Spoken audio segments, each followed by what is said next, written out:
Welcome to That's Canon, the podcast talking about the Canon film series and other similar movies. This is episode 52. And as Greg pointed out, we have made it as many weeks in the year in our podcast for numbered episodes, excluding special episodes. I'm Phil. And I'm Greg. And we don't talk about those special episodes. I think I got that right. There's as many numbered episodes as there are weeks in the year. Because I know, we've got probably like a dozen specials now at this point, as of the time that we're recording this. So we're just the special cast at this point, right? Special cast. Woo! We've got a lot of movies to get through, and sometimes certain times of the year you need to talk about different films, right? Sometimes you just need to get away from the Canon torture chamber and cry in a corner, enjoying some quality Ebola syndrome. Exactly. Ebola syndrome, Halloween Kills, Silent Night, Deadly Night 3.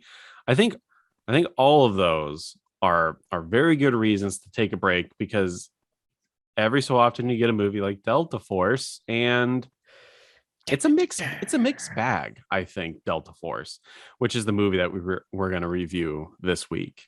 It's definitely, looking back, like we were saying before, the last numbered episode that we did chronologically was episode 51, which was The Last American Virgin, which, as all of our listeners will probably remember, I tapped out on and could not say anything. I could not feel worse about that experience. I'm glad that we had the holidays in between to rest and recuperate and to properly forget that movie exists. Delta Force, by comparison, is, well, yeah, you're right. It was kind of a mixed bag, but it was leaps and bounds better, more enjoyable. Yeah, because this one didn't end with the kid driving off into the night crying because his Chad friend took his love interest from him after an abortion. After a really cringy abortion. Yeah, okay. When less said about that movie, the better. This movie has 100% less abortion than the last one. That is true, yes. In the cast of Delta Force is bonkers, low-key star-studded, right?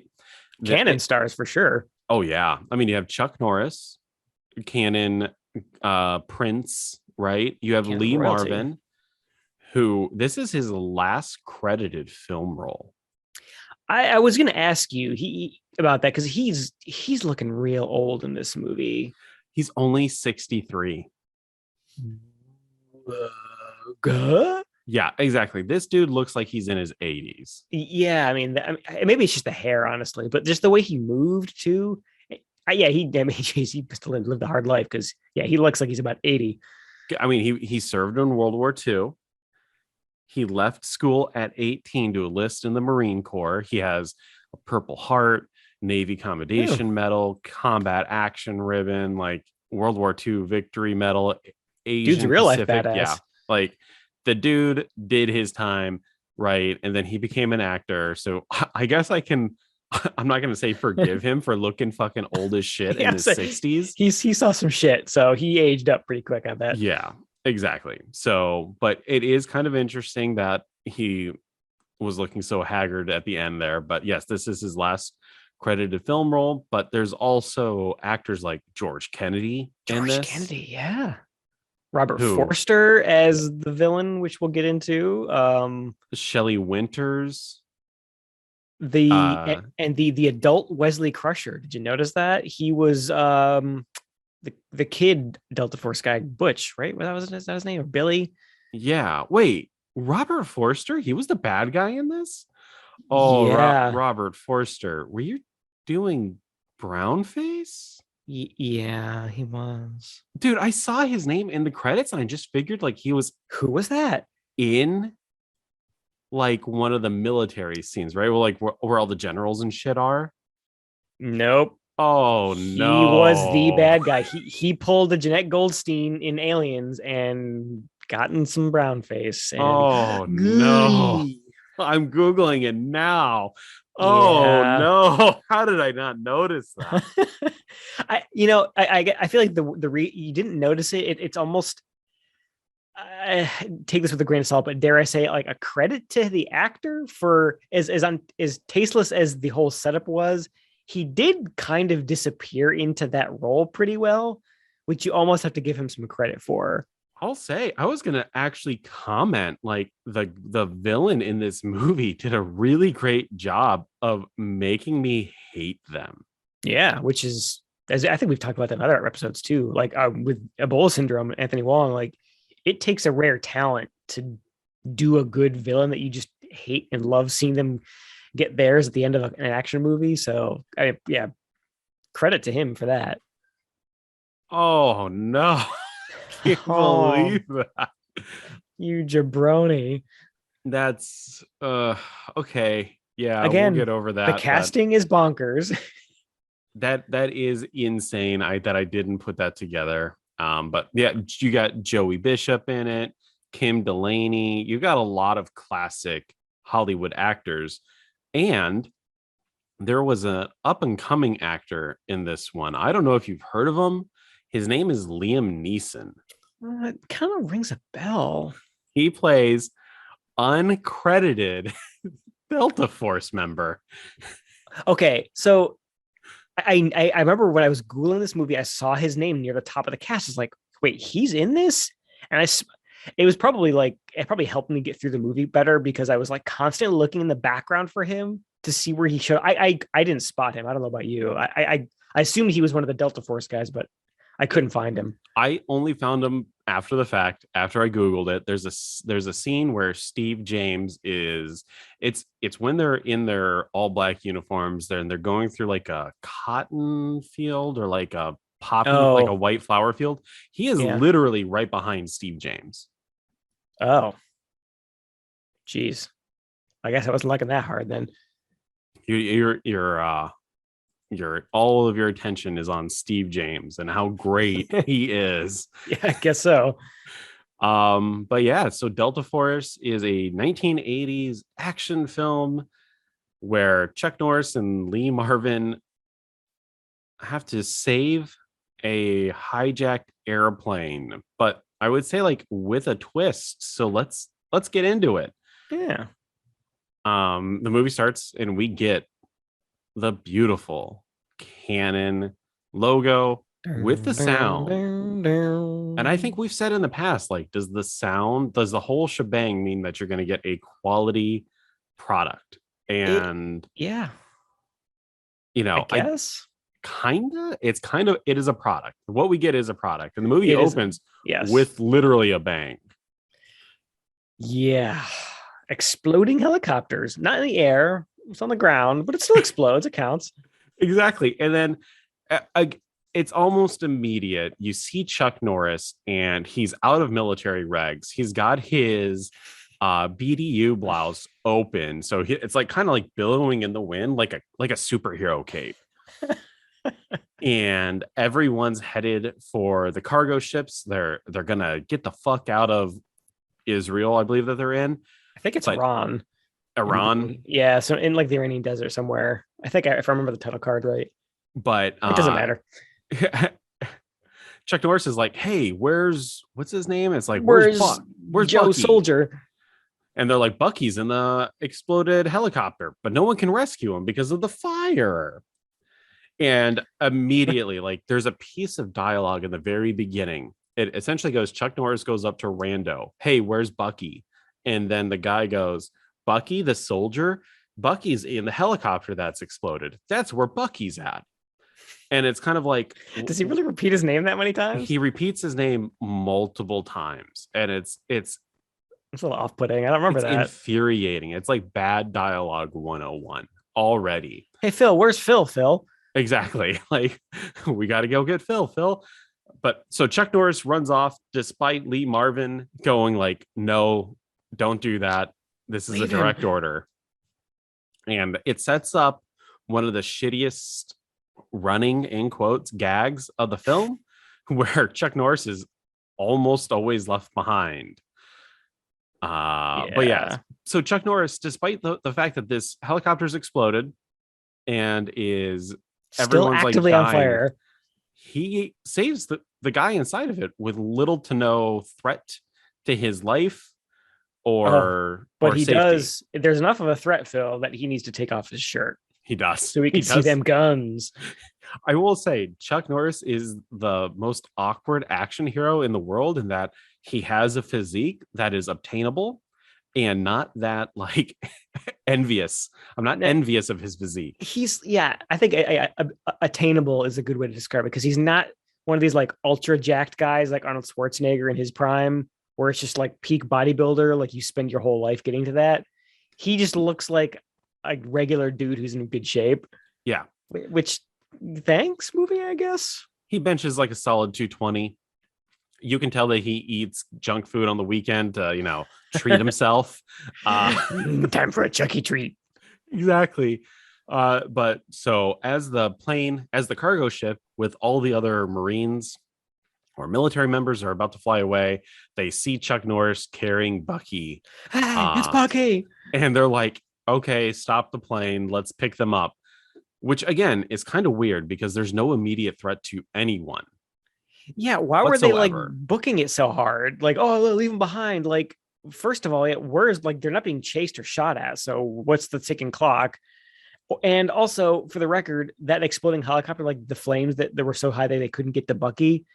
Yeah, like you said, it was pretty easy to get through. So like what was the urgency here? Yeah, the film doesn't do a great job of conveying why there's a problem. No. They could have just like 80 yards some gunshots in the background, like Yeah, and then like someone some screaming, gunshots, screams, like yeah, exactly. All could have been done in like post like audio edit, or have someone yell in the background with like a disinvited voice, say like, "Their enemy forces are going to be here in 5 minutes, sir." exactly, Like but nothing. that's it. Nope, Um, nothing. as Chuck Norris gets on board the plane, he kind of announces to nobody that he's retiring. Oh, thanks, Chuck.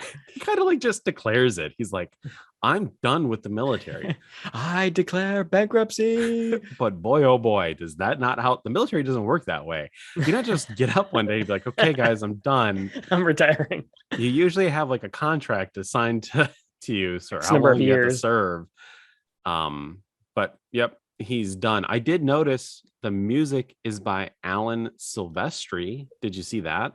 Oh, so yeah, I mean, I sent you a clip, but we've got to talk about the theme song, which we get here in the beginning and throughout the rest of the movie. And I'm happy about it because it's a certified banger, Phil. This So this theme song is awesome. Jackie didn't watch the movie with me, but she was in the room with me.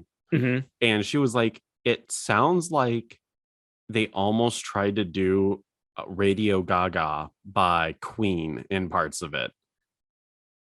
Interesting. I didn't put that together. I actually thought it sounded more like a kind of a knockoff version of the Neverending Story theme song. I don't know And why I thought that, but I thought it just sounded like the most, in quotes, generic America fuck yeah theme song. no, don't you dare disparage this theme song. It's awesome. It's like peak 80s action movie synthesizer theme. And Exactly. it's No, no, so no, no. cheesy. I'm not disparaging it in that like Okay. it is the quintessential 80s action America fuck yeah theme Yeah. song for any kind of, this goes perfect for any Chuck Norris driven action film. Yeah. Oh yeah. It's definitely very 80s action movie. It fits that theme pretty well. But it's And interesting because like Alan Silvestri, he did like The Predator, Back to the Future, yeah, of and course, that Back to the Future theme is probably like one of the most recognizable movie theme songs of the entire, I mean, maybe ever, honestly. oh yeah, and then like the for Predator, and he also did the Avengers theme song. Oh yeah. This guy he's like, I mean, up there with John Williams in terms of like movie score. He's very famous. Yeah. It was weird to see him, and it's not like he wasn't famous then too. Like you said, he did Predator, which is around the same time. I mean, this was a big. I don't know how they got this guy, but Neither do I, because this movie is post Back to the Future. yeah. maybe So he had like a contract or something. I don't know. I mean, as far as his scores, this is probably a phone in for him, but it was still great. it goes back to Menachem having like dick pics on people. He's like, because this is back in the 80s. He's like, I'll release your dick pics. Your dick Polaroids. I mean, we do say that a lot, and it's always like the first assumption when we see these big name talent in any of the canon movies. Like, surely they weren't there voluntarily. Yeah. They were being blackmailed, right? Or it was under Oh, a contract. 100%. And the film, as you see through the intro credits, it is directed by Menachem Golem. Mm-hmm. And I gotta say, like, it's a pretty competently directed film. Yeah, as bad as the Apple was, I feel like that was a little more cohesive as a whole movie. I'm trying to think of the other ones that I know I think he directed the Apple, right? He did the Apple, Enter the Ninja, Hospital Massacre. Yeah, He will do another film called Over the Top right. So that we'll watch. So I think he's done better of the ones that we've seen so far. Given there were some major pacing issues, which we'll get into, but yes, and I chalk that up to them probably having all of these actors and going, we can't cut a single thing. I think that's an editor issue, not a director yeah, issue. that's fair. Yeah, there's And, a lot of fat that needs to be trimmed. and the fact that Menachem Golem is part owner of fucking Canon, he probably shot all that shit, told his editor, don't you dare fucking cut a That's single sliver of Shelley Winters in this film. It's all gold. If I see a Yeah, single cut, you're out on your ass. exactly. But as the Americans fly off into the sunrise, we cut to beautiful Athens, Greece, where we're met by the cast of Cocoon. So this movie Mm-hmm. is kind of like beset on the fact that there's two threads going on in the very beginning. We had the Delta Force people, and then we have a bunch of fucking old people that are boarding a plane that, spoilers, is about to get hijacked. So yeah, I mean, I feel like at this point we've got to say that we start the movie off with a bang, right? With that helicopter explosion and the crazy escape from wherever they were. I right about that time, I was like, we've seen enough of these movies that that when you start that strong, there's going to be a whole lot of nothing for a while after that. And when we get to this airport thing in Greece, and it's a hijacking, but God, Phil, it goes on for way too long. We're in this mode. We don't see Chuck Norris, I feel like, for like a solid hour after this in a And 2-hour movie. exactly. I think it does a really great job of making you care for these people that are about to get hijacked.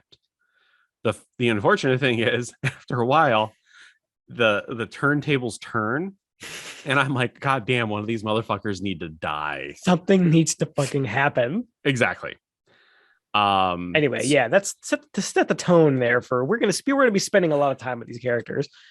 So we see an older couple. They're talking to another older couple, one of them being Shelley Winters, and they're Jewish. They're like all Jewish, these four, right? And they do like the cutesy couple things of like, hey, I'm celebrating my silver anniversary, which means they've been together for like 25 years. And they all have like the cutesy family jokes of like, oh, I would have divorced her, but no one would have took the kids. And like, exactly. Yeah, boomer humor. Uh, but like, they do a really great job of making you endear to these people almost immediately. Right. And then there's the cute little girl character, and she's getting a Cabbage Patch doll at the duty free shop from her grandma. But meanwhile, the is Israeli, Lebanese? They're Lebanese. I think they're Lebanese, yeah. Lebanese terrorists are plotting to hijack this plane, and one of them is stashing guns on the flight. A gun, two guns, and like two hand grenades in the lavatory, in the witch's toilet. For all of you non-cultured people out there like Non-cultured me. people. The lavatory. God, um can I just say that the guy, the nameless bad guy who does the stashing of the guns, he just looks sweaty as shit. all of the He's about terrorists, dying in this under the Greek heat, I guess. all the terrorists are immediately suspect because they're all sweating like 1,000 gallons. Profusely. Yeah. It's insane. It's intense Yeah. how much sweat there is. It almost crosses that line, but past it was intentional to make them look like they're nervous because they're about to do something shady. But it's past that, and to just me thinking that the actors were just sweltering under on the set. Because as the guy gets done stashing the guns and stuff on the plane, we meet another Lebanese terrorist who's trying to get aboard the flight, but it's all sold out. And he is fucking sweating like a motherfucker too. Yeah, he's like he's got like a sport coat on. I'm pretty sure I see a sweat stain on his back. Like he's sweating through multiple layers of clothes. I thought originally he was supposed to be just like a distraction for the other terrorists to like seamlessly get aboard, but it does seem like he's just the shitty terrorist, right? Like, because the other two were like, hey, he did get aboard the plane. And the shitty terrorist who accidentally bought a standby ticket. Yeah. they're just like, oh, that's just Carl. He's new to the terrorist game. We purposely trade him wrong as a joke. Exactly. But so Robert Forster, who, as you've just informed me, is one of the terrorists, is wearing brown face in the film. The terrorist. He's like the leader. He is. And he does such a great job in this film. Like, he is immediately evil. Evil. You just dislike him so fucking much. And it's so great. But yeah, there is a lot of filler stuff in this scene of like people getting on board, more just like idle conversation of like, I love you, blah, blah, blah. Especially with the Jewish the older couples, yeah. And you'll see why in the future, why we're being endeared so much to them. We do get introduced to George Kennedy. He's a priest in this film. George Kennedy is a goddamn priest. I'm sorry, I can't look at the guy from the Naked Gun movies and just imagine him as a priest. So that's funny that you see George Kennedy and you go, I get it because he's in all the Naked Gun films. Yeah. You see him and you're like, Naked Gun. I see him and go, Cool Hand Luke, Dirty Dozen. Like, I think of those. And then I think, oh, wait, yeah, he's also in the Naked Gun series. The chief. And I think it's because those are just when I saw him in first. I didn't see the Dirty Dozen until much later. So I know he's in a lot of good movies too, but he was so good in the Naked Gun as a comedian that I just can't do him in serious roles. And that's why those movies work so well, because you have people like George Kennedy who are, quote unquote classic actors, right? Who play the serious role and then they take on the comedy role and it works so well for them. Yeah, for sure. Because you don't expect it. Was he in the Police Squad TV show? That's what it was called, right? Police Squad? Yeah, I think it was like Files from Police Squad. I honestly don't know. Interesting. Yeah, I've never seen that show. I'd actually be interested in seeing it. I've seen an episode or two. It's pretty funny. I don't know why I can't. There are only like 14 of them. I don't know why I can't remember if he was in it or not. I don't think so. Him and what's his name? The murderer.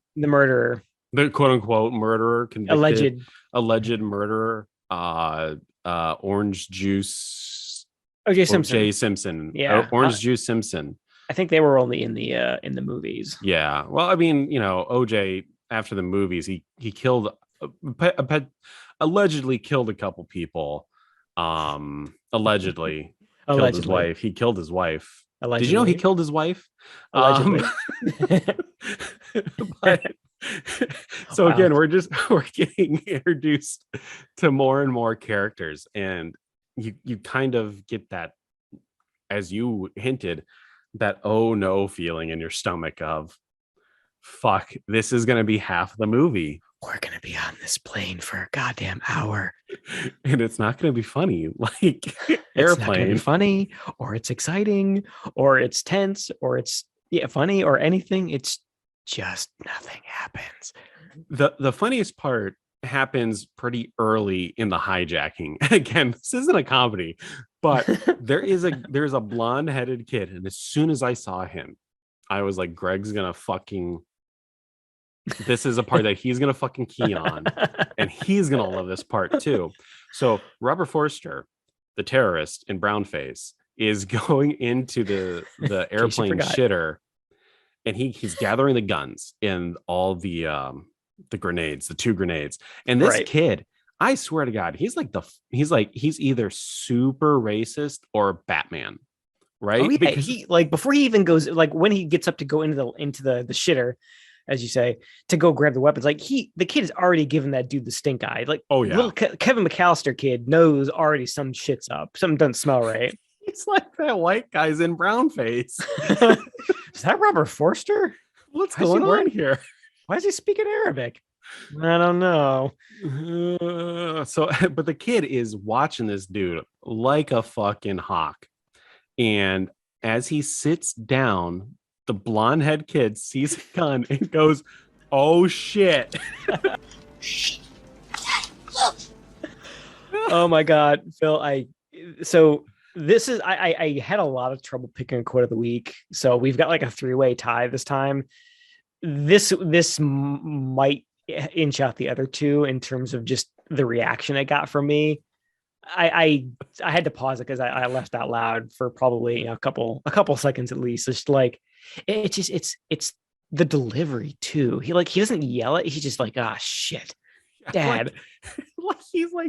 It's like he's like a 30-year-old man, and he sees like an appliance break, and he knows like this is going to cause a lot of issues for me. It's just so matter of fact, like he's lived this before. Yeah, like that's why the delivery is so good, because he reacts to it like an adult would. Like he doesn't just like immediately like freeze in fear or is confused. Like the kid is already like 3 steps ahead and realizing that like, well, shit, now my day's ruined.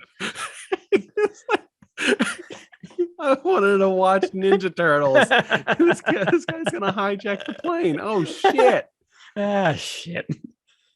And hijack the plane they do. There's a really great sense of like panic and claustrophobia in these scenes because it's a full plane and the stewardesses are running up to Robert Forster, kind of going like, "What are you doing? What are you doing?" It's comedic in that Robert Forster just backhands them all away from him, though. Like everyone that runs up to him, he just backhands. And I made a point to talk about this in my notes because those like pistol whips that he's doling out to the airline crew, they're serious hits. Like I feel like the actors actually got hit in the head with a prop gun. And it happens a couple times later too. Oh yeah. Oh, definitely. They do a really great job. And this is where we get introduced to the German flight attendant. I think back in the day they called them stewardesses. And she does a really great job in this film. Her character name is Ingrid. She's played by Hannah Scheigula. It's German. I don't know how to fucking say it. Hang on a second. Let me see if I can find it. Schygula. Schugula? Let me look it up. I'll get back to you. I'm bad. I'm bad at German names too. But all right, so yeah, they start, hijacking the plane. They get inside of the cockpit and they're like, "Hey, we're going to Beirut. That is the end destination of where we want to land is Beirut." Because originally they're flying from Israel or from Greece they were like stopping in Rome and then they were going back home to New York. So they're basically like taking a 180 back. Exactly. There's a lot of buttons in the cockpit and the captain of the plane presses one and it's apparently like the "we've just been hijacked" button because it immediately alerts people on the ground that the plane has been hijacked. In fact, there's like people at the American embassy. They're like, "Oh fuck, this plane has just been hijacked." Yeah, this is the part that little flip of the switch, what triggers this kind of chain of communication where it gets from plane to the flight controllers realize, oh shit, shit's fucked. Then they call the embassy, and the embassy calls the Pentagon calls the president, and we And the kind of president calls daisy chain. Robert Yeah. Vaughn, The bad guy from basketball. who, like, why the fuck is he in this movie? I don't know. He doesn't Blackmail, do dick pics. anything. Exactly. Robert Vaughn dick pics, because they could cut out, no offense to Robert Vaughn or his estate, they could cut everything with Robert Vaughn out and the movie loses nothing. Yeah. He's essentially just exposition general. He's just like, hey, in case you fucking fell asleep for the last 20 minutes, a flight has been hijacked. And now we need Lee Marvin and Chuck Norris to come rescue people. Yeah. Basically he's in one spot sitting in this kind of Pentagon war room for the entire movie, but we barely go back to him at all. Yeah, except for just like reminders of what the core conflict in the movie is. Because you get so fucking bored in parts, you need a reminder. They just needed that like that squawking bird from Citizen Kane to wake the audience up. Exactly. As we cut back to the plane that's been hijacked, we get introduced to three other new characters, Navy people who are on leave, and that's their character. They're in the Navy. So then we cut to Fayetteville, North Carolina, where Chuck Norris is on his ranch, because that's what true Americans do after they leave buy a horse ranch and eat some nasty eggs. Yeah. And he's just noticed that on his plate. Oh yeah, his food looks like dog shit. It looked like he poached some eggs in dirty dishwater. It was like nasty gray eggs. That's 80s cooking back then. That's like high delicacy. I can taste last night's dinner in these eggs. He does notice that every news channel is reporting the same thing. A flight has been hijacked. And he kind of just looks off into the middle distance. Oh shit, not again. Exactly. Then they start they cut back to the airplane. They're pushing all of the people back into coach and putting like the men on the outside of the plane and the women on the inside of the I think it's the other way around. Lane, right? The women are sitting in the alley. Yeah, they're on the aisles. Yeah. So they can't get jumped, I guess. There's also like weird character moments where like the little girl gets her Cabbage Patch doll from like the terrorist, and they try to make you feel something for the terrorist. Like, hey, he's a human being. He has a daughter too. Yeah, that was a little weird. When that happened, I thought for sure that was going to be they're trying to set up like having one of the terrorists be kind of sympathetic, like he's not quite committed to what they're doing, and that later on he would have a change of heart and help them or sacrifice himself so they can escape, something like that. That spoiler, that never fucking happens. Yeah, this is a fucking 80s hardcore low-key racist fucking movie. That ain't happening in here. There ain't no goddamn nuance in my American movie. Yeah. The Delta Force consists of 99% white people. And then probably because they were just like, oh, we still have him on contract from American Ninja. Yeah, get fucking Steve James over here. But again, it's like we cut to Lee Marvin, who's now like not they're not the Marines, they're just the Delta Force, and they're standing around, dicking around, going, yeah, we're waiting for Chuck Norris, but no one's called him. No one's like done anything to spur his action, and they're just like, don't worry, he'll be here. Well, no, so I think when they're doing that, like the head honcho guy, he says like, yeah, no one's gonna get him out of retirement or something, blah blah blah. But I think what's his name, grown up Wesley Crusher, he says, oh, I called him or I left a message or something. If I was ex-military, if someone called me up and like, Phil, we need you, I'd be like, that fucking sucks. That's your problem, bruh. Yeah, like what? You don't have enough people in the military for this to like get done? I don't know. Sorry about it. It's so weird. It's really weird for guys just like casually, hey man, you want to go on a mission real quick mission, bro? So weird. We cut back to the airplane, and we get some more like awkward racism. Robert Vaughn and his brown face finds a Hebrew inscripted ring, and Mm, boy oh boy do they start dropping some hard J's. They don't say Jewish yeah, people. let's just yeah. let's just say that. It is. There's this whole. I mean, again, we're in this plane for like an hour, so we're stewing in it. But we get a lot of really kind of uncomfortable Holocaust references in this whole scene.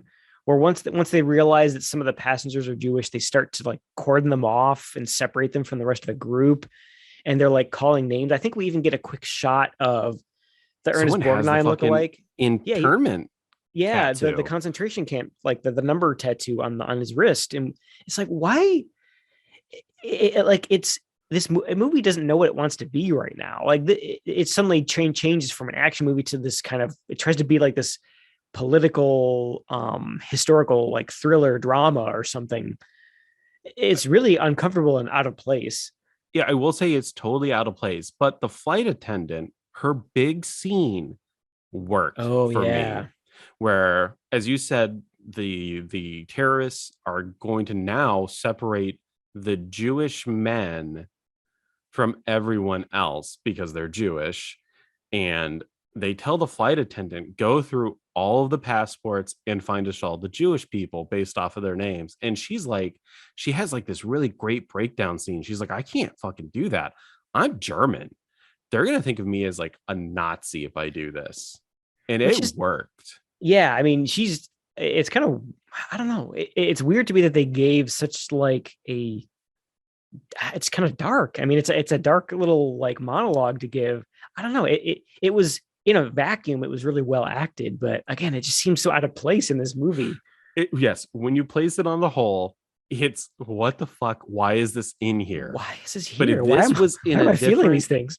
if this was in a true drama film, it would work a Yeah, 1000%. exactly. Yeah. And again, I think Unfortunate. they just Oh, didn't know go what ahead. it wanted. They just didn't know what the movie wanted to be. So, Yeah. oh, gotta fill time. And unfortunately, the German lady does comply. They separate all the Jewish men from everyone else. And as you put, it's horribly awkward when they do it. Yeah. But don't worry, because Chuck Norris has arrived and he was a captain in the beginning of the film. And Lee Marvin's like, all right, Major. And Chuck Norris is like, fuck yeah, all right. Like, that's not It, how promotions work. I think I must have missed that. This some kind of weird field promotion. I Because guess I wasn't keeping track. his Bucky friend is like, welcome back, Captain Chuck Norris. And Lee Marvin's like, that's Major Chuck Norris. Huh. I guess I just blanked that line out. Don't worry, it's inconsequential to the entire plot because it's never fucking brought up again. Rank is inconsequential to these kinds of movies. No. Chuck Norris does what Chuck Norris wants to do. Exactly. Exactly. So they fly off into the distance, and that badass theme song comes on. But all I could think of was just as it's flying, it's just like, America, fuck yeah. Like America. they are going out there. C-130s flying into the sunset, Yeah. killing a bunch of dudes. Not killing a subset of dudes, particularly Middle Eastern dudes. It's so Oh my weird to gosh. think that in the 80s, it was essentially like, do you not fit the demographic of off white to eggshell white? You're the fucking bad guy. You're the villain, yeah. Oh yeah, it was a rainbow of not white bread dudes being villains. Yes. No one was off limits. So weird. We cut back to the airplane. They start beating the shit out of the Navy people because they're Navy. Um, and like again, it's just a lot of non nonsense. It's high drama in this action film, but eventually, thank fucking Christ, we get to Beirut. And I kind of liked the scene because the the airplane is trying to land, and the people who are controlling the Beirut airport are like, I don't fucking think so. Our country sucks enough already. We don't need this. right? Like even like they even like they bring in the Secretary of Defense for Beirut, and they're like, no, man, you ain't Nah, landing here. GTFO. It's We, so we don't we don't need weird. that noise. Do you think Yeah, that that would happen now? Do you think that would happen like today? there's no way. Like I think they even said it in the movie where like that was the justification the pilot gave was like, like listen, you'll have a major international incident like if these people die because you don't let us land, it's going to be on you. Like that you don't want that story getting out. I feel like that's what would happen in real life where even if they didn't want the trouble, they would want the bad PR later if they did nothing. You know what I mean? Yeah, Like I don't think they would just like, close the airport down. it's so weird. But eventually, after the Secretary of Defense of Beirut hears people getting the shit kicked out of them on the plane, he's like, fine, fuck it, Changes just his let mind. them land. So at this point, did you notice like we get these shots of when the plane is trying to come in and they get blocked the first time? They have this really weird shot where it's like from under like the camera's like mounted under like where the landing gear is, and you see dozens of airport vehicles all like driving around in the tarmac aimlessly. Yes, It's the weirdest thing. Like what were all those cars doing out there? I Did thought they they were miniatures. oh really? Yeah, I like it just looks so awkward. I thought it was like miniatures or something like Yeah, that. because again, they're just like, what are they doing out there? They're just driving around in circles on the tarmac, like they were like doing work or something. But it's like every possible airport vehicle. I don't know why I'm nitpicking this so much. I just thought it was so odd. Because it's like Austin Powers, like the guy in the background is just kind of like turning a wheel for no reason, and that's the Yeah, joke, they're just like right? they're Like, just trying to look busy. Yeah, and then when they get the permission, they all just like immediately like it's like parting of the Red Sea. They all just kind of like drive off to the side to the tarmac. It's like it's just weirdly coordinated. yes, it exactly. It's like those. It breaks the quote unquote realism of the film when you realize, like, oh shit, we're in a movie. Yeah, there someone is on a radio communicating while the driver's like, okay, and drive off the tarmac, and they all just do it in sync. Yep. Uh, and then we do get in the what is it like? What's the big tower thing called in an airport where all the The, flight controller people are? oh my It's got god, like a we're gonna name. we're gonna look like such idiots now. I don't remember the flight control Flight tower, deck? Flight deck? flight deck. So there's a Lebanese military guy there for some reason. And I thought it was really weird because he's talking to Robert Forrester over the communication. He's like, hey, man, like, I'm a terrorist too.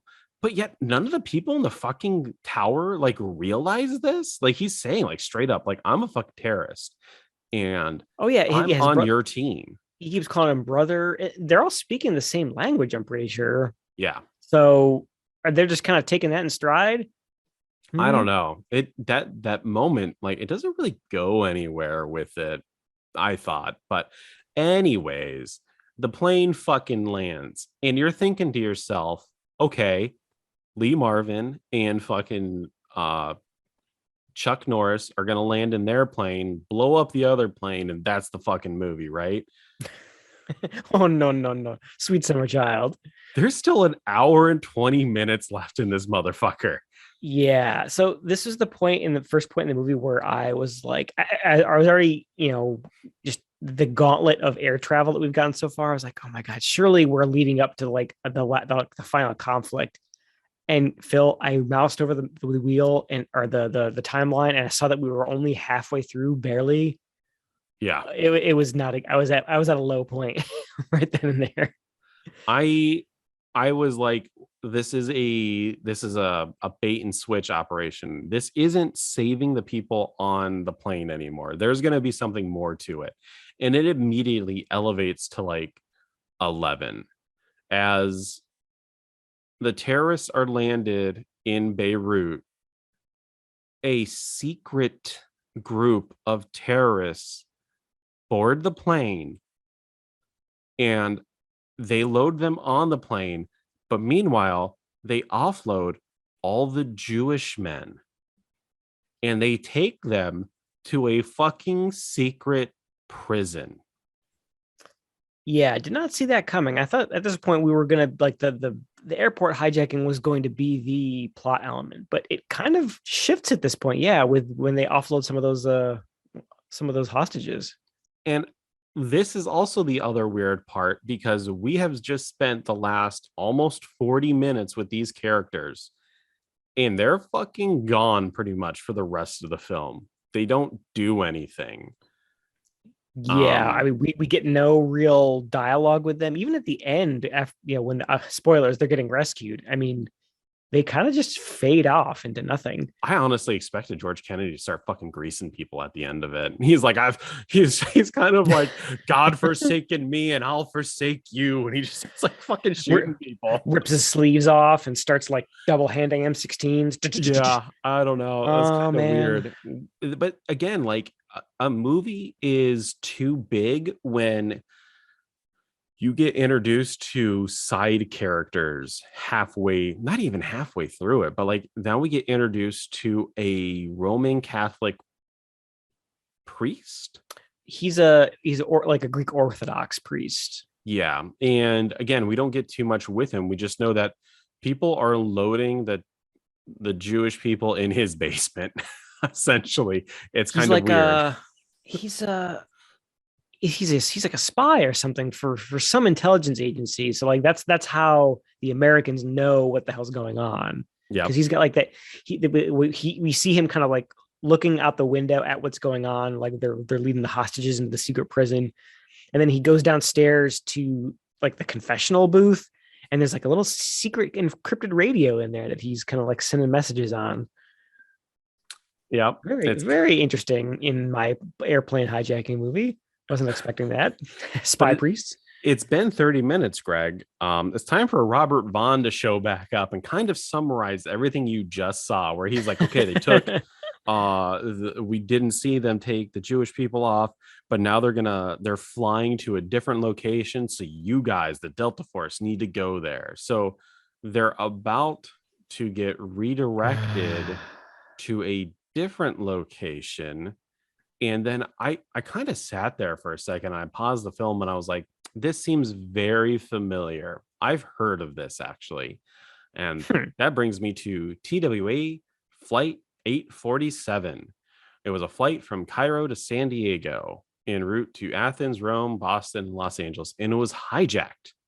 Shortly after takeoff, the hijackers demanded the release of 7 Shia Muslims from Israeli custody and was going between Beirut, which is what they did in the movie, to Algiers, which is where they go to in the movie. Huh. So fucking Canon took Ripped off real life. this. It's perfect exploitation. Let's exploit Jeez. the real life hijacking of this flight and make a fucking America fuck yeah movie off of it.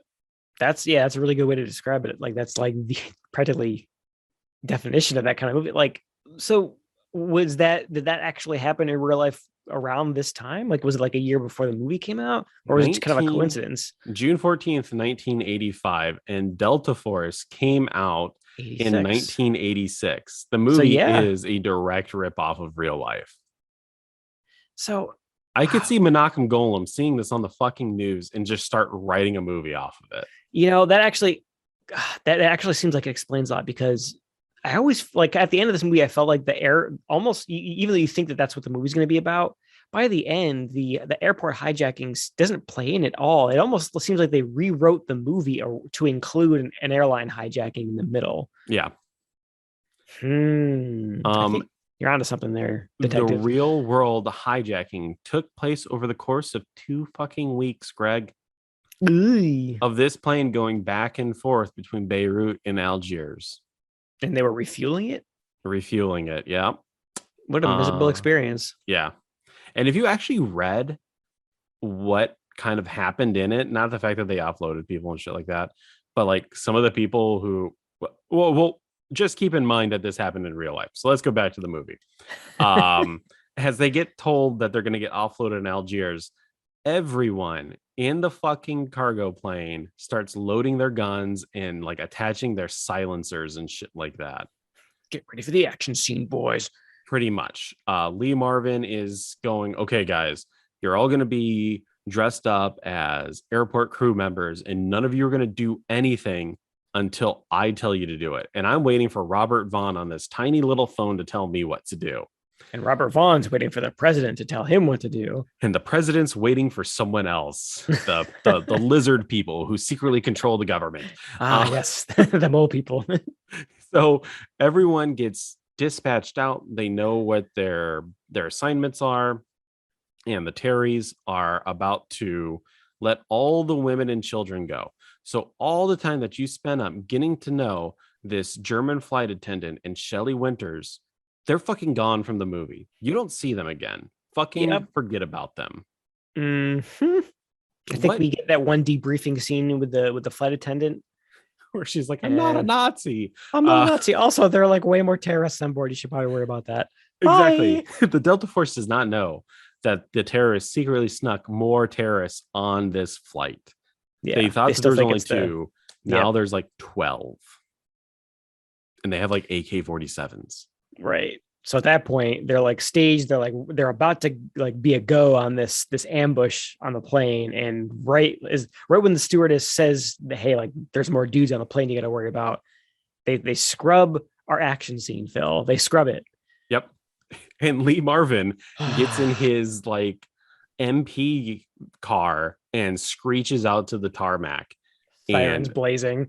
They all watch the airplane start to take off, but not before the terrorists grab one of the Navy guys and goes, "This, you made us do this." And then they cap him in the head and they throw his body off of the airplane. And then in midair, the body turns into a dummy and falls under the landing gear. It gets run over. And just like art imitates life, imitates art, the one fatality in the fucking TWA Flight 847 was Robert Stetham, who was in the Navy. God, wow, way to go, movie, and not in a good way. You played yourself, because that's super tasteless to actually like shot for shot, not shot for shot. You know what I mean? Like replicate real life murder. The hijackers had systematically and regularly beaten all the military passengers, which they did in the film. But during this stop, they selected the Navy diver, Robert Stetham. They beat him, which they did in the film, and shot him in the temple, which they did in the film, and dumped his plane out onto the ramp and shot him again, which they did in the film. Oh my God. Wait. The guy in real life was also a Navy. He was specifically a Navy diver. He was a Navy diver. Just like the guys in the movie. Just like the guy in the fucking movie. Delta Force. No. Yeah. Exactly. Yikes. Anyways. Man. Way to Debbie down this movie there, Delta Force. As the terrorists are all shooting the military members or the Delta Force drives away and the terrorists fly off into the sky, and they all surround the dead Navy guy and they go, "He's dead," as if they didn't fucking he's dead, Jim. Yeah, no shit. Yeah, like he gets shot in the head and he fell under the wheels of the plane. Like, yeah, I don't think he's coming back from that. Cut to the next day, and fucking Chuck Norris and Lee Marvin are doing drills of taking people down in the airplane. And you're like, okay, so maybe they're actually going to do this in the film. They don't. Spoilers, they don't. We get met up with another new character who's inconsequential, so really doesn't fucking matter who he is. All he says is, there's an Orthodox priest over there in this Middle Eastern country that'll help you find the Jewish people that got offloaded from the plane.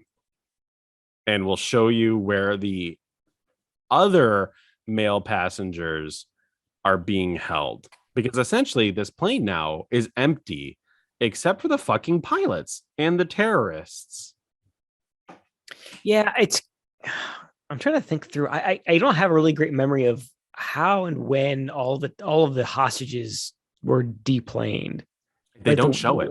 The women and children happened earlier on, like we just talked about, and then the Jewish men were at a different time, and then the rest of the people are at a different time. It's really kind of confusing how everyone gets off the plane to where they are, because it just kind of goes unsaid. Yep.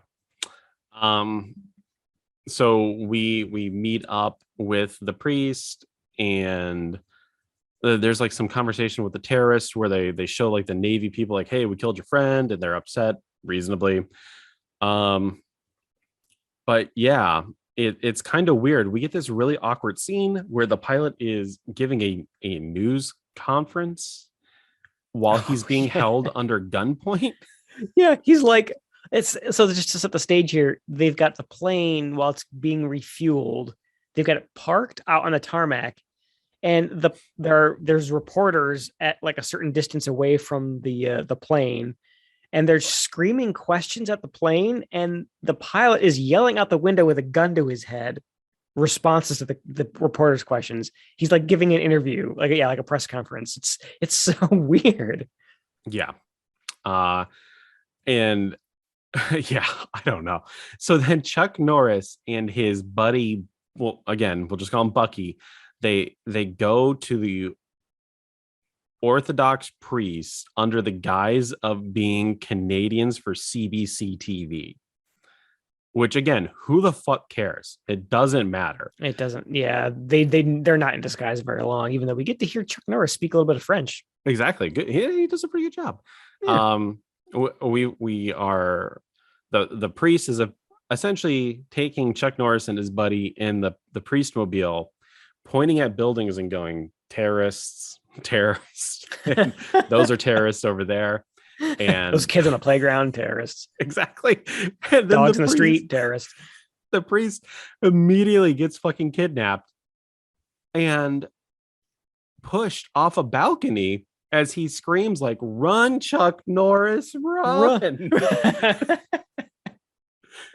Oh yeah, that poor priest. Like immediately Chuck Norris gets him killed. Yeah. Like he owns that. Oh, 100%.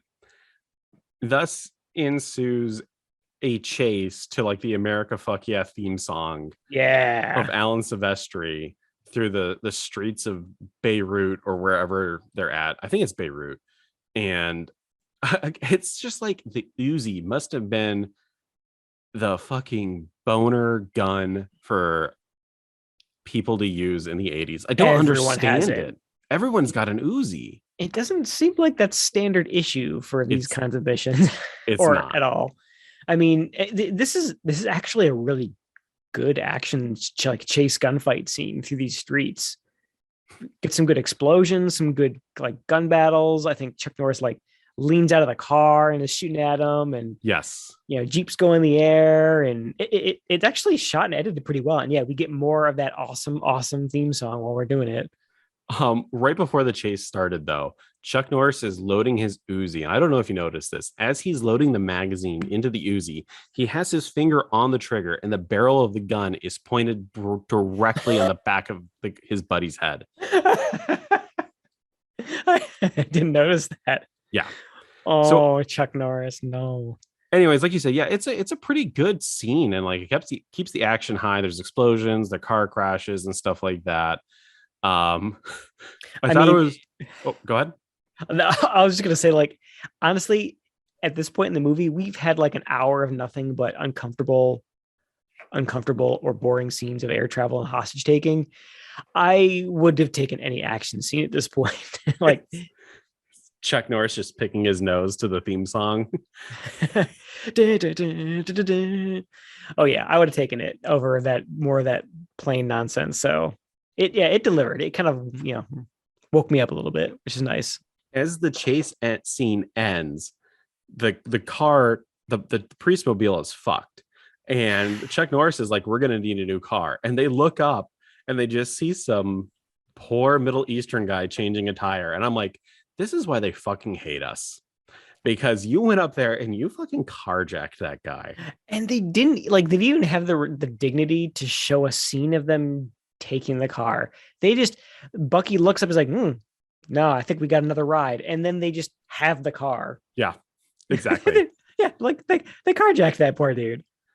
Somehow Chuck Norris knows where Lee Marvin and his amphibious Delta Force are going to land off the coast of Beirut because they meet up in the middle of the night, which I thought was really weird because as the Delta Force is leaving the vehicle and they cut back to the beach, it's just full of fucking Jeeps for the Delta Force. Did you They're not notice exactly. that? I mean, they're not exactly being quiet, are they? No, it's so weird. But they all meet up, and Chuck Norris is essentially like, "Yep, there's terrorists in this building. This is where the Jewish people are." He's dropping hard J's, and he's like, "This is where the other prisoners are." So they start formulating a plan of essentially what they need to do. So Lee Marvin and the gang are going to go after the normal prisoners, and Chuck Norris and Steve James are going to go after the Jewish people. Uh, they do like Chuck Norris and his little squad are in the middle of a lake, or maybe it's the ocean. I don't know, in the middle of water. And I thought it was Scuba really diving. weird because like that spotlight goes over them as they're wearing bright yellow fucking scuba gear. I know, like the tanks and the goggles and everything. Like they stick out like a sore thumb. But essentially, they're going to travel up a tube that goes to the side of where the Jewish people are being held. And like, again, it's a pretty cool scene. Like, it's, it's Delta Force, right? So they're doing some like secret rogue agent shit. Yeah, it reminds me of the beginning of the first Metal Gear Solid game. Did you ever play that? Yes. Where there's like, I think that's like almost exactly the same approach where Solid Snake kind of comes up in the end that like kind of underwater vehicle, and he kind of like sneaks in through like a sewer, like a ocean entrance, and I don't know. It's that, yeah, kind of a neat little bit of nostalgia there for a good video game. But That's what they do in Escape from New York. Snake Plissken goes through the tubes, right? The sewers in that horrible does CGI he? ship. Oh my gosh, you're right. Yeah.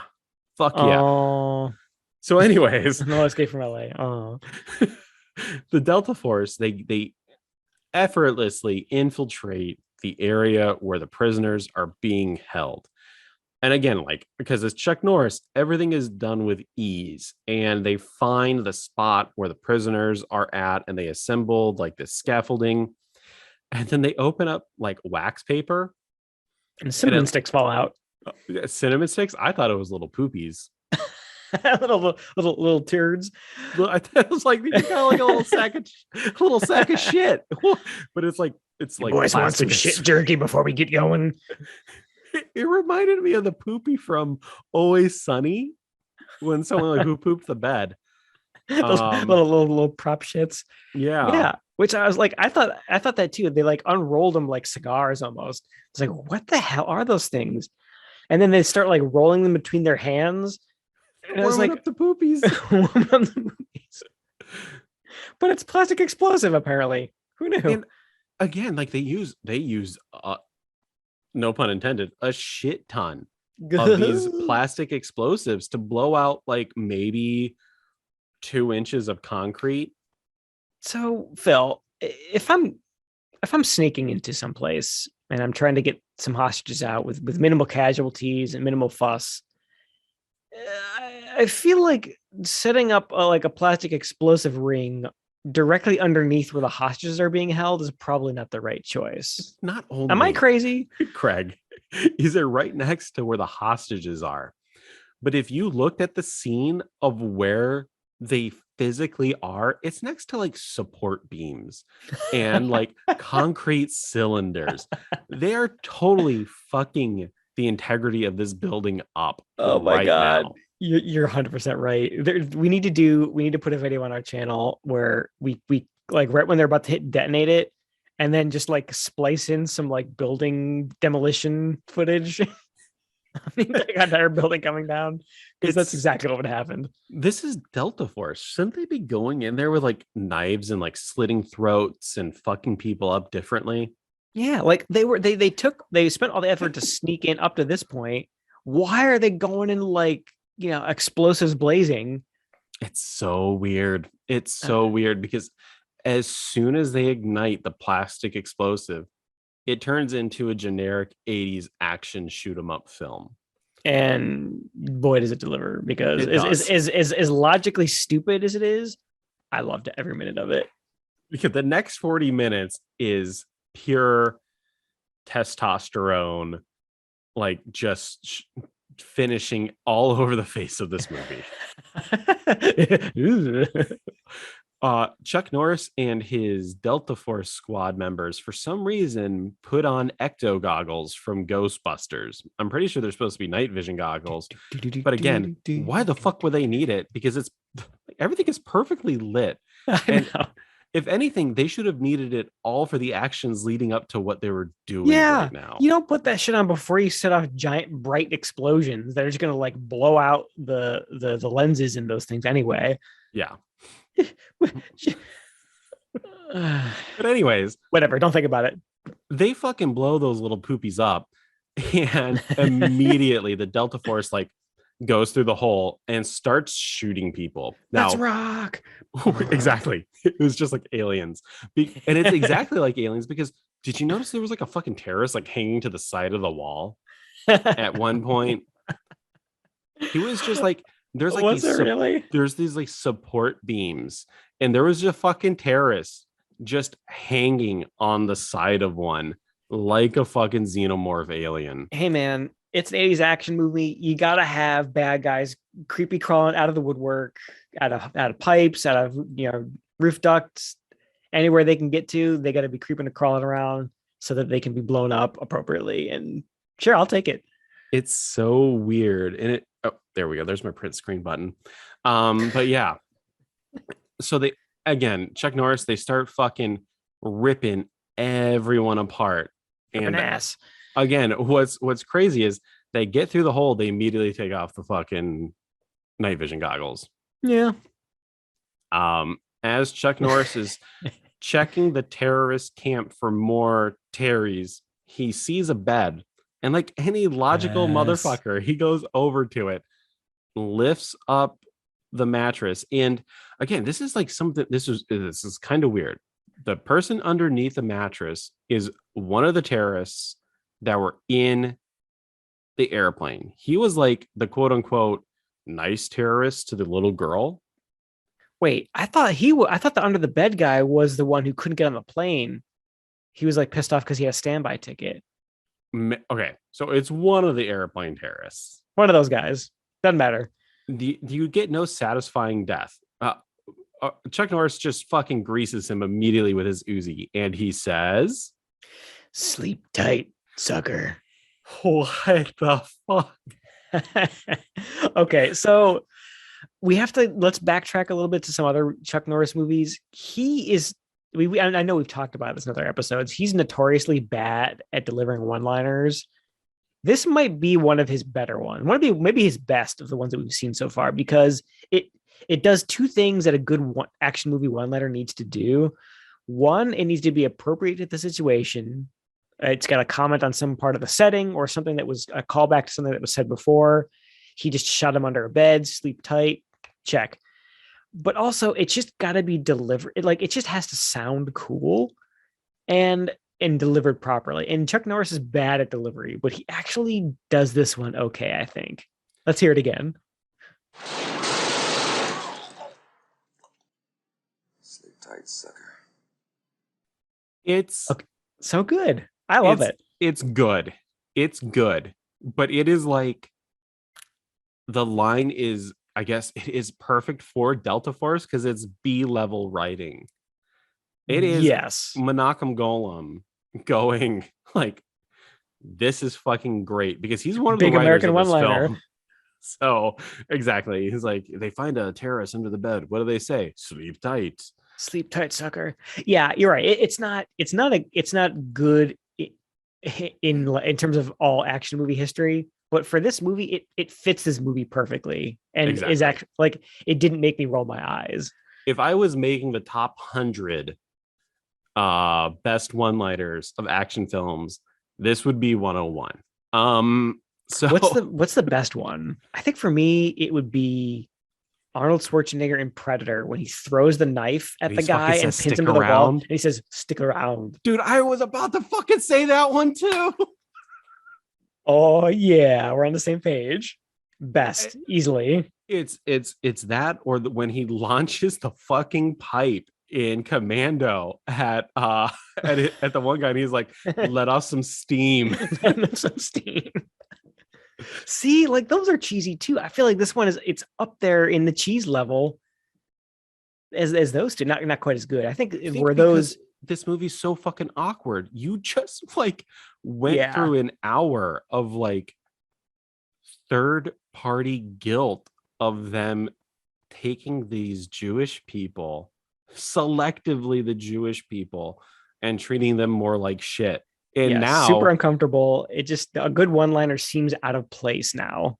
Yeah, those last 40 minutes of masturbatory, celebration of death, you can't get like all fuck yeah about it.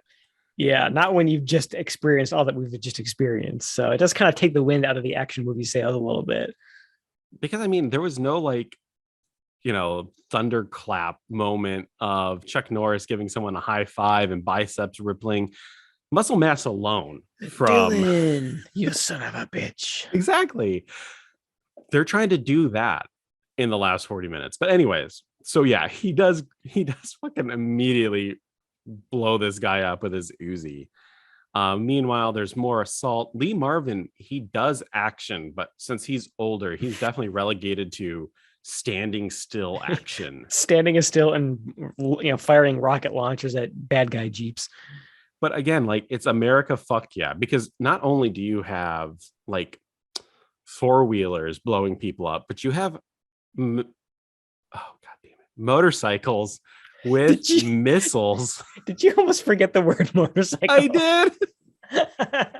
You have motorcycles with machine guns and missiles attached to them blowing people up. Oh yeah, there was a part earlier in this action scene where they're gearing up and you see a shot of that motorcycle where there's like two little rocket launchers on the front of it by the handlebars, and you see them kind of move up and down with this really great sci-fi like yes. It's like, oh, I can't wait till that goes off. And yeah, we get it here where they launch it at some bad guys and they all go flying. It's great.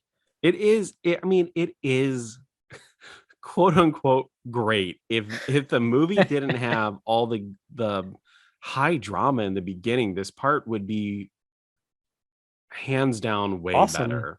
Mm-hmm. Chuck Norris is running after one of the terrorists, and he lets the terrorists call in backup, and then Chuck Norris like blows up the radio, and he's like, I hear you loud and clear, coming loud and clear. Again, just like kind of like really weird, awkward moments, but there's bazookas being fired. It's got bazooka.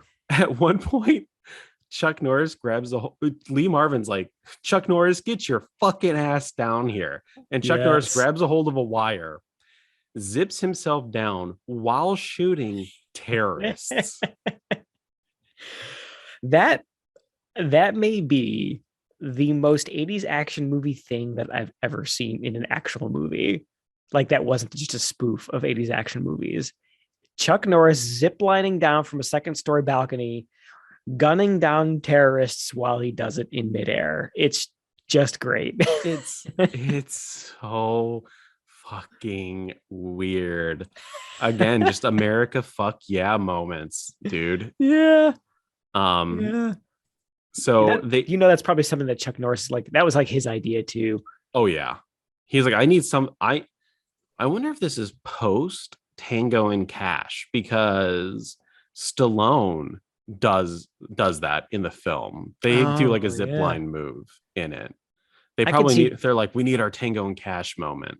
Exactly. Yeah, I could see Chuck Norris wanting, like, seeing that and being jealous that it wasn't him, and being vain enough that he needs to do that in this movie so that he can look cool too. Exactly. At least try to look cool. As the B squad goes to rescue the other Americans and the military, the two other Navy guys, they're like, oh shit, they're gone. They're going down Damascus Road right now, being transported by Robert Forster and the rest of the military. And essentially, so those guys, they immediately beeline for it. They're going to go rescue the other squad. Chuck Norris and Steve James are like, we're going to stay behind and we'll fucking blow up the reinforcements as they arrive. Mhm. So there is a great deal of time now that's happening. B Squad's going off. Chuck Norris stays behind. So Chuck Norris and Steve James, their idea of holding off the reinforcements is literally just blowing up one Jeep. Yeah, And then they fucking run away. it's so unceremonious. They like they're not even sneaking, lying in wait to ambush them in kind of some kind of great plan. Because this could be a cool spot where you have them. They're kind of like they're under guns, so they have to do some kind of Home Alone style traps and stuff, like laying traps and ambushes for the reinforcements. But no, they just stand out in the open with a couple of bazookas and just blow up the front car when it gets there. Yeah, that's it. It's so lazy. Yeah. So then Chuck Norris, he gets on his motorcycle and he's on his way to Damascus Road and he beats the B Squad there despite leaving way later. They got caught in traffic, maybe. I don't know. Again, yeah, really weird. And this again, he must have thought this looked really cool because he does the same gag again where he's just standing in the road waiting for the convoy to come up. And Robert Forster is essentially like, it's one fucking guy. Run him deal over. with it. Yeah. Unfortunately, they don't know that he's got rockets attached to his motorcycle. And Chuck Norris starts blowing people up with it. And then the B Squad shows up. And there's obviously not Chuck Norris riding motorcycles, doing stunts, popping wheelies. God, Phil, so in this many movie, wheelies. So many wheelies in this movie, Phil. Wow. We should go back and count. But I mean, is there like I wasn't in the military, so maybe I'm just some dumb civilian, but like, are these tactical military wheelies that he's popping in this movie? Yeah, he actually is pulling off a tactical wheelie. So the purpose of a tactical wheelie is to disorient and confuse your enemy by going, what the fuck is he doing right now? Did this guy just pop a wheelie? It he's provides kill me? really no other tactical advantage because you're exposing the gas tank to your motorcycle. It's like rolling over and exposing your belly to a hungry lion. Exactly. But he does do a lot of tactical wheelies, and so many. His buddy Bucky gets shot in like the neck during this action scene. Mid wheelie. Mid wheelie. Eventually, like, more cars blow up, more terrorists die, and it ends with Robert Forster driving to a gas station, essentially. Like, all of the Delta Force people are like, hey, the terrorists went over there, and Chuck Norris is like, okay, I got this. So they once again they leave Chuck Norris to kind of do action movie star things by himself to go get the bad guy. I thought I don't know if it was a gas station. It looked like the inside was just like some guy's house. Yeah, there was a TV and a couch and stuff. Really weird. Robert Forster is held up there and he looks outside the window and he sees Chuck Norris on his motorcycle, and then he disappears. You hear motorcycle noises from outside. He doesn't know where inside the guy's freaking out because he doesn't know where Chuck Norris is. He just hears the sound of the motorcycle circling the house. Yeah, he's like, I'm gonna need a bigger house because it's kind of like Jaws right now. Chuck Norris is a shark. Chuck Norris is the shark. Chuck Norris then smashes through the side of the fucking house in his motorcycle and like tactically smacks Robert Forster.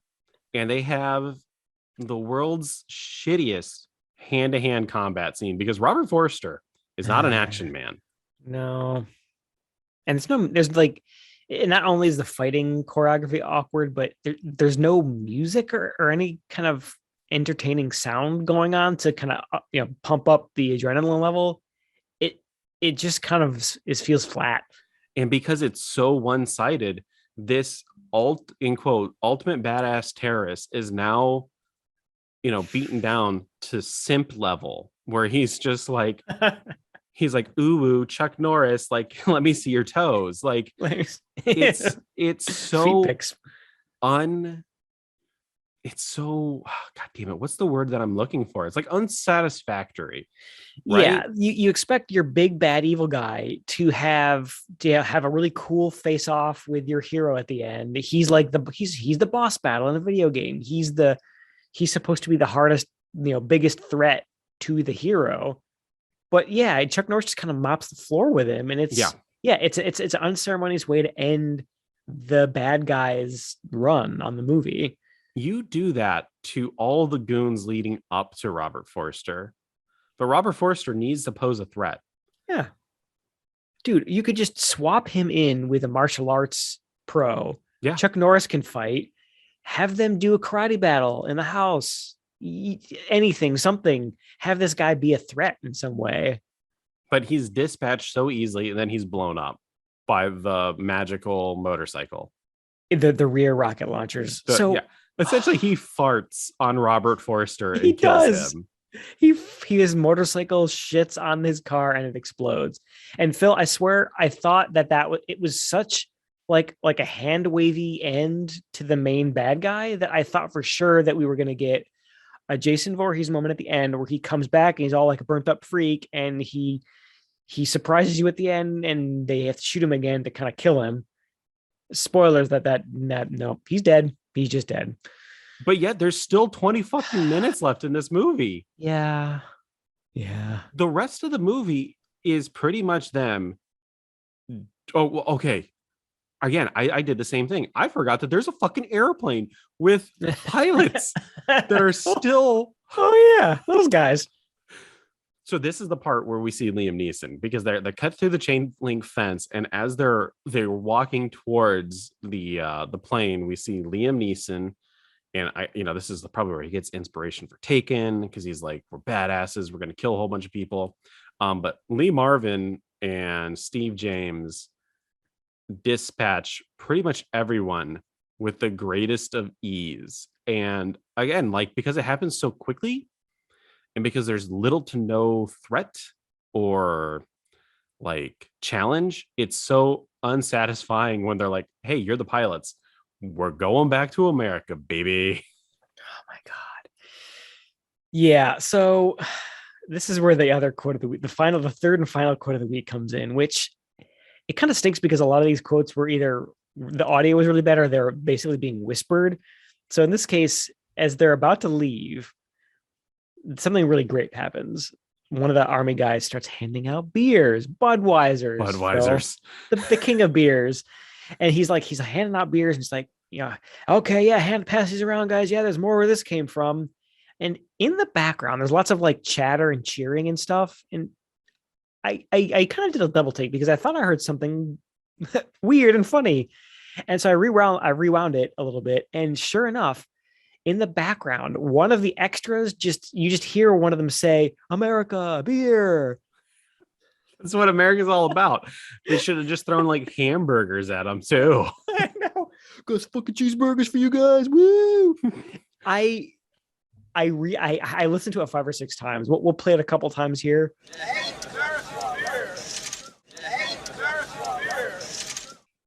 And I couldn't believe my ears. Like you can tell that the direction to people, the extras on the set was just, like random chatter, like cheering and just say random American things.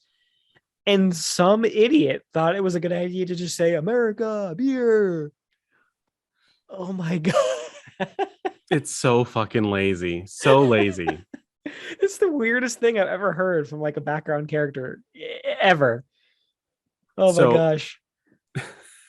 As everyone's now loaded up in the plane, Chuck Norris has arrived on the motorcycle. The plane is about to launch off.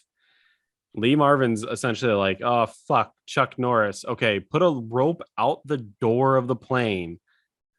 And then Chuck Norris jumps to the rope and they pull him aboard the plane. And you think to yourself, the movie's got to be fucking over. Surely Gotta be over. But it's not. There's still like fucking 7 minutes left. And that's because Chuck Norris has to go to the front of the plane where Bucky's at. Bucky goes, hey man, I'll see you when I see ya. And then he fucking dies. He just fucking croaks. And then you got to be thinking the movie's got to be over. And then we cut to everyone drinking Budweiser, singing America the Beautiful. the Beautiful. And you got to be thinking to yourself, the movie's got to be fucking over. And then Chuck Norris decides to act a little bit and he sheds a tear as they land in Israel to a band playing for them. Like, da, da, da, da, da, da, da. Yeah. And everyone gets really somber when they offload Bucky and they put him on the cargo plane. And you're thinking to yourself, the movie's got to be fucking over as they get into the cargo plane and they start flying off to America. But it turns out that the cargo plane has a bunch of terrorists. No, I'm just kidding. The movie is finally fucking over. God damn it, Phil. I thought you were like, is there more to the movie that I missed? There's more terrorists. And then they bring Bucky off and then they'll start eating him. Yeah, it's a zombie movie. It's a zombie movie. There is 40 minutes of this film that could get excised and no one would ever know that it existed. You would just get shocked of, you would be like, oh, is that God, I can't think of his name anymore. It's Robert Forster. Is that Robert Forster? Or is that, George Kennedy? Like, you would only get shell shock if you knew who these actors were. You could cut this movie down so much. Yeah. Otherwise, we didn't need any of that long drawn out intro of them on the plane during the before and after the hijacking. Just introduce us after the fact, or just take out the plane entirely. Just trim out. Like, that's my biggest gripe with this movie is the entire first half, more or less, is a worthless slog that almost cheapens the cool shit that happens in the second half. Yeah. So what do you give this out of 5? 2. The movie is too long. 2, yeah. So again, if you were to have done the cuts that you just mentioned, this would be a 4 out of 5 for me, easily, or more. It would be way more fun. But yeah, I gave it a 3. I was a little bit more charitable, but just because of how fun the last bits are. But I don't know if I can recommend it except to weirdos like us who want to sit through B action movies like this, because it's the end. I don't know if it is enough to justify sitting through the first half to get exactly. to it. That's the weird part. Usually movies start off really strong and then end with a whimper, but this is the exact opposite. Yeah, it starts with a bang. Then there's a lot of whimper. And then it goes big again. But like this one's just so weird. Yeah. And I mean, I feel like we really undersold how boring that middle, that like the first two, really it's like the first 2/3, honestly, how boring that was. I mean, it's the alternate title I gave this is Modes of Transportation, the movie. Oh yeah. Because there's no action. We just see people going from point A to point B in commercial jets and sometimes C-130s. they don't even get to point B. They're in the middle of point B. And Robert Vaughn goes like, you need to go to point C. Point C. But get off that plane and get in a helicopter or get in a boat or get in a VW bus or steal a Jeep from a poor towns guy or get in a dune buggy or a motorcycle or a dinghy. Like, it's just people moving from place to place and no actual action happening. Yeah. It's like all the excitement of commercial air travel. Ugh. But if we went back in time and it was February 14th, 1986, we wouldn't be seeing this movie in the movie theater. Huh? Because we would be going to see A Nightmare on Elm Street Part 2, because that came out the same weekend. Did it really? Yes. Oh, it also debuted with The Color Purple, which I think won an Oscar. Yeah, that was Oprah was in that, wasn't she? Yeah. That was her big movie. Yeah. Jeez. So sorry, Delta Force. She had some pretty stiff competition. As much as people deride Friday the 13th Part 2, that's a killer movie compared to this one. Like, the movie did reasonably well. It made out of a budget of $9 million, it made $18 million, right? So like double its money back. A profit. Reviews were pretty bad. 17% on Rotten Tomatoes. Yeah, that's about right. Let's see here. This is what Chuck Norris had to say. I felt better after the film was made. I did. I swear to God. I think it's a way for other people to realize their tensions. I think it's good therapy. What? How is Um, listening and watching some kind of horrible like Holocaust reference in an airplane hijacking therapy? I, who knows? Lee Marvin did publicity for the film, which was extremely rare. He said the film was good, but also said, I guess I might be protecting myself because there aren't too many firm film offers these days. And Canon That's pays kind of money sad. up front. Wow. That's kind of a backhanded compliment. I'm talking good about the movie because they paid me. Well, I mean, at least you can respect that. Yeah, Uh, I'm telling it like it is, that's for sure.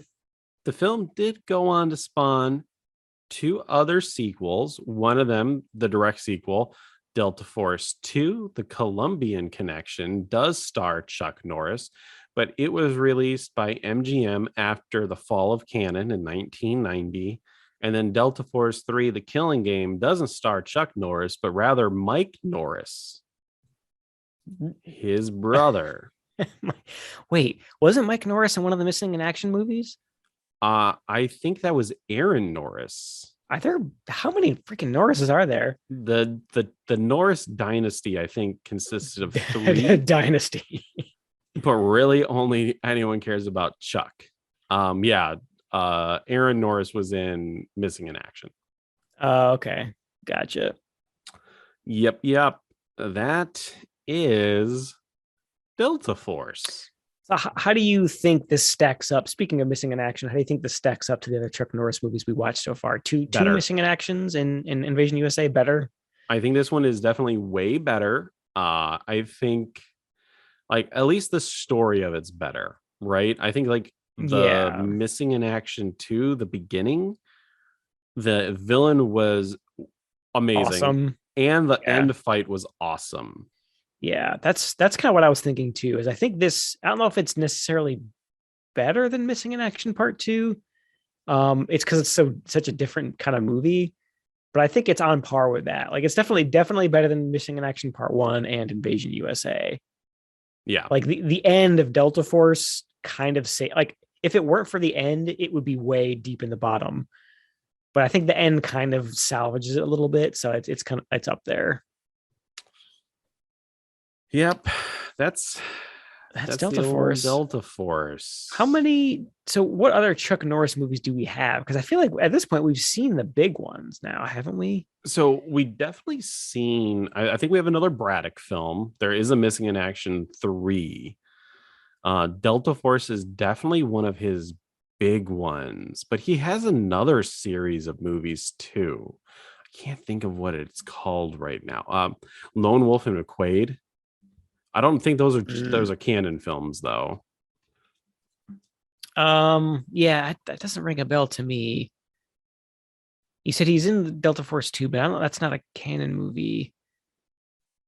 Huh. Let's Yeah. take a look here at his filmography from the 80s. So yeah, there'll be another Braddock film. We have another one called Firewalker. And I think this one's also a canon film called Hero and the Terror. Literally what it's called. So we've got 3 more Chuck Norris films. Okay, all canon. So interesting. Yeah. Well, we'll see how those stack up. I mean, like I said, I feel like Delta Force and Invasion USA might be his most well known. If I had to, I mean, it's kind of hard for us to judge because we're steeped in these kind of garbage movies, but hey, we'll see if Delta Force was the high point. I feel like it very well could be. You never know. I don't expect much from Chuck Norris. He is the B of action stars, right? Yeah. I mean, as far as comparing him to Charles Bronson, the kind of two big canon names, action names, I'll take the Charles Bronson movie any day. Oh, same here. Oh, fucking sign me up. I can't wait for the next Charles Bronson film. Which is how far away? We got quite a ways to go before we get the next Oh. Charles Bronson film. But the next one that we will watch with him is called Murphy's Law, which is a neo-noir action thriller. But before we get to there, we're going to watch The Naked Cage up next, which is a movie about a young woman falsely convicted of a bank robbery and is sent to prison run by a corrupt warden. She struggles to survive in the harsh prison life where violent bullying, sexual assault, and drug addiction runs rampant. Oh God.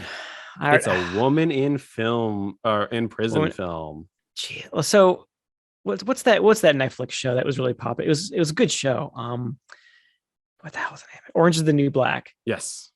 Phil, do you think it's going to be like a tasteful, entertaining, but gritty look at prison life for women, or is it going to be a horrible slog of unnecessary rape scenes? This is going to make Orange is the New Black look like shit. This is going to be the Shakespeare of women in prison films. I'm guaranteeing you no rape in this movie whatsoever. You quote him on that, folks. You heard it here first. Guaranteed no rape in the canon movie with women in prison. You could get this movie in a 4-pack of cult movies: The Naked Cage, Savage Island, Chatterbox, and Angels from Hell. This movie sounds like, yep, no rape whatsoever in this one. You know it's good when it comes in a 4-pack. Oh yeah. Of unrelated films. That's the mark of quality right there. I mean, what do you think? What do you think that like Malcolm Golem, after the success of Delta Force, like what the fuck is the logic of going, we need to do a woman in prison film? I think their Ken is still really prolific at this point in terms of just sheer output. I mean, I think they're still in that mode of just throw whatever is at the wall and see if it sticks. I mean, here's the real question. I feel like were there any other, women in prison movies being released at this time? Were there any other of those they were copying? Because that seems to be the MO. Is just copying popular. I think women in prison films were definitely popular. I know what's her face from The Exorcist, not Ellen Burstyn. Linda Blair. Linda Blair had one. I want to say it was around this time. She had her woman in prison film. I forgot what it was called. Red Heat. That was 1985. So, and this one, The Naked Cage, 1986. So it very well could be a, comment on that, right? Or trying to get like, oh, Linda Blair had one, like now we should have one, right? Yeah.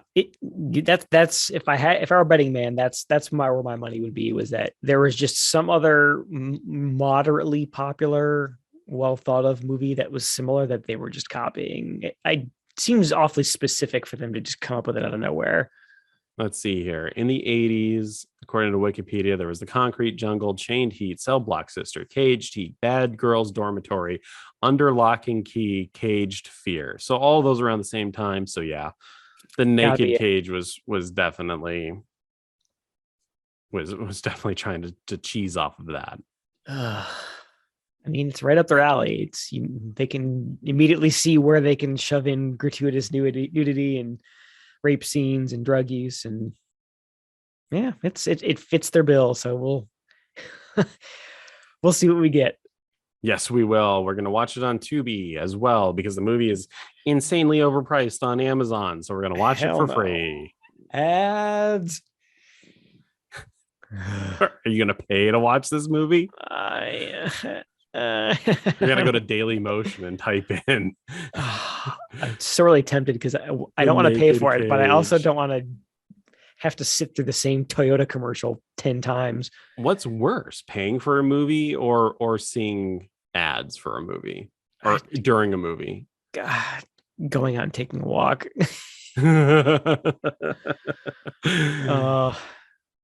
Well, so have Phil, you watched anything good recently? I was just going to say, I was going to ask you first, but you got it out quicker. So yeah, we've watched a couple of good things. I think the big one in terms of current releases was maybe against our better judgment, being Omicron variant being what it is. We went out to go see the new Scream movie at the Alamo Drafthouse this week. So Becky is a really big Scream series fan. She's got major, that's like maybe her favorite series of slashers, horror movies. She's got a full back tat of Matthew Lillard from Scream. Yeah, the part where he's got his tongue out and he's like trying to lick his girlfriend, and it's super weird. Yeah, she's got like a full back tat of that. Don't look into that too much. Just trust me. That's Becky, if you're listening to this, I'm very sorry.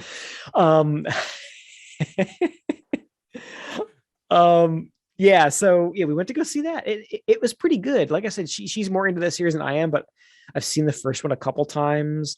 I really like it. It holds up. I think it does justice to that meta slasher formula, that self-aware kind of camp value. It's kind of the same formula as the first one, but freshened up for the 2020s. Yeah, it's a lot of fun. I think there are parts of it that are obvious twists that it's obvious in a satisfying way, but there are other twists that are surprising in a good way. So it's a satisfying kind of slasher movie. Very, very reminiscent of those kind of reimagined revival slashers of the late 90s, early 2000s. So if you like, I Know What You Did Last Summer and Urban Legends and all those, like you'll like this one, I think, as well. So yeah, go check this out if you can.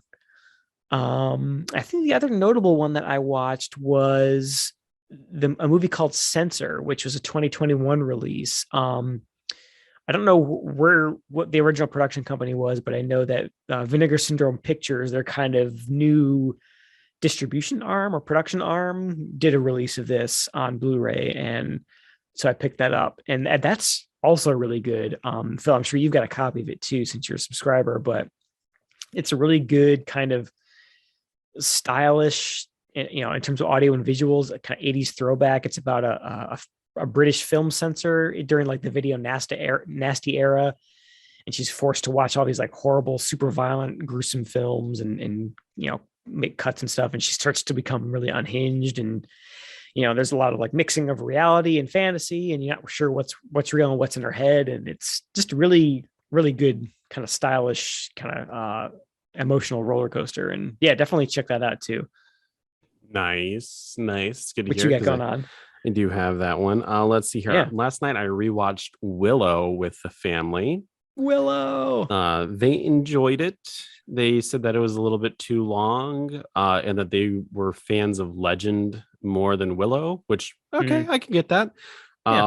I rewatched Shang-Chi. Always fun. Good movie there. And Classic then Kung Fu revival. Yeah. And then I watched Hogzilla on Shudder, the Joe Bob episode. And all I had to say to that is oof. That was a fucking brutal movie.